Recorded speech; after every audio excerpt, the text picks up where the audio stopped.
Okay, boxing fans, let's talk about Peter Quillin versus Fernando Guerrero. Peter Quillin, 28-0, undefeated, 20 knockouts in those 28 wins. He's the current WBO champion. He's a very good southpaw. He's got decent power, and let's be honest, his power made the difference between him and Jakim in the world title fight where he won the WBO title. Other than that, let's be real, he probably lost every other round other than the rounds where he knocked Jakim down 6 times.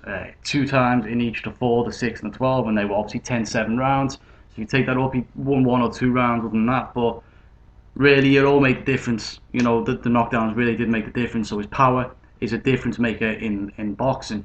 And Jakim was a very tough customer.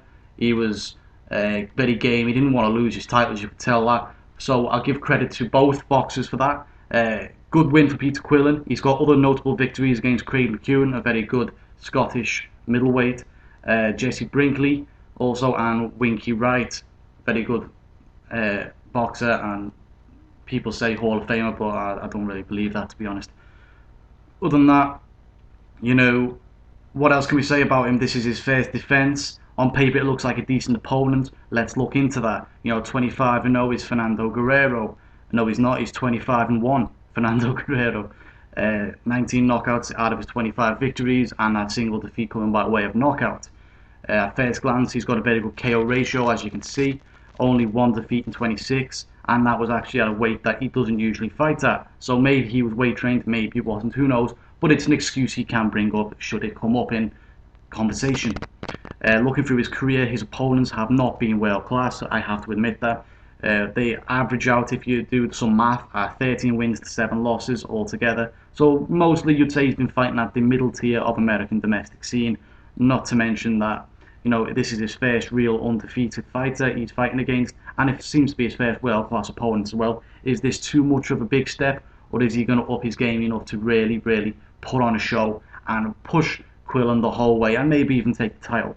Also, one thing I will say is he did have a very decent win over Gabriel Rosado, who is fighting Gennady Golovkin next. And I watched that fight last night and doing research for the Golovkin fight, but I thought that was a good win for him. He's shown that he can pick a shot, he can add good pressure. There's a lot of things that he can do very well, and he's going to have to be on his A game to win in this fight. Moving on to the advantages, obviously we look at the power, and we've got to say Peter Quillin's got a good advantage of power in this fight. He can counterpunch very well. He does look for that perfect shot. On a negative note, what you can say, he doesn't have that natural finishing ability. He could knock his opponent down so many times, but he couldn't close the show or finish the job like someone, let's say, like Gennady Golovkin or Sergio Martinez can. That's basically a lack of killer instinct, maybe anxiety on the world stage on his first big show, or maybe just an opponent who just had no die in him. But either way, he couldn't get his opponents out of there, and that's a big plus for someone like Fernando Guerrero. Because even if he gets knocked down, say, there's always a chance that Quillin won't be able to finish the job. That's my theory anyway.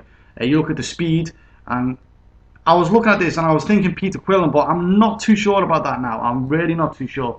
I was thinking maybe Fernando Guerrero's got a slight speed advantage. Quillin did show that he was not the faster of the two between himself and Jakim.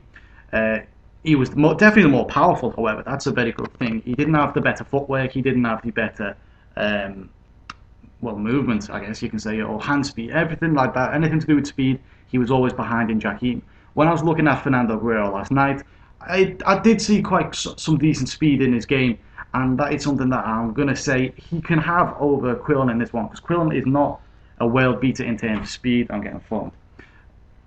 Yeah, anyway, I've just related that.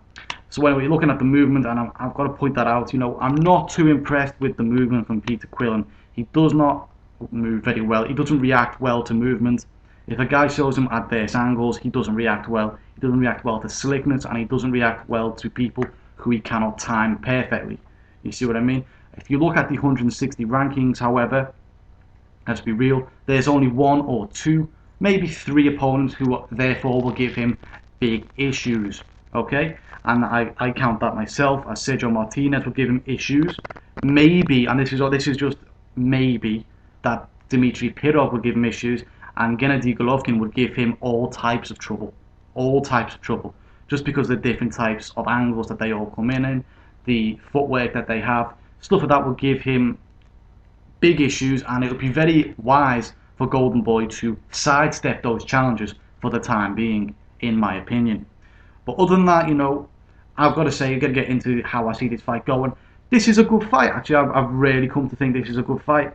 Like I said, I'm not the biggest fan of Peter Quillin, but, this is a good fight for him. I've got to give him that. He's fighting a decent opponent.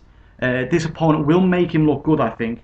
And he's got a good chance of finishing this guy. I think the fact that he's been knocked out before is going to help Peter Quillin. He's got his world title. That means his confidence will be sky high. All they need to do is work on his foot speed, maybe his hand speed too, if they can.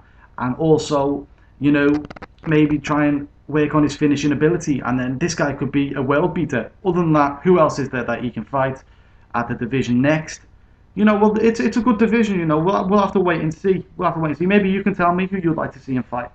I doubt they'll fight Golovkin next, because that would be too much of a challenge. I don't think the time is right for them to fight Martinez. Maybe 1 or 2 years. Maybe if Martinez is still around, Quillin will be in his prime, and they'll throw him in then. But other than that, I'm not sure. Maybe Demetrius Andrade, or Andrade, however you say his name. That would be a very hard fight to make, but it's one I'd like to see.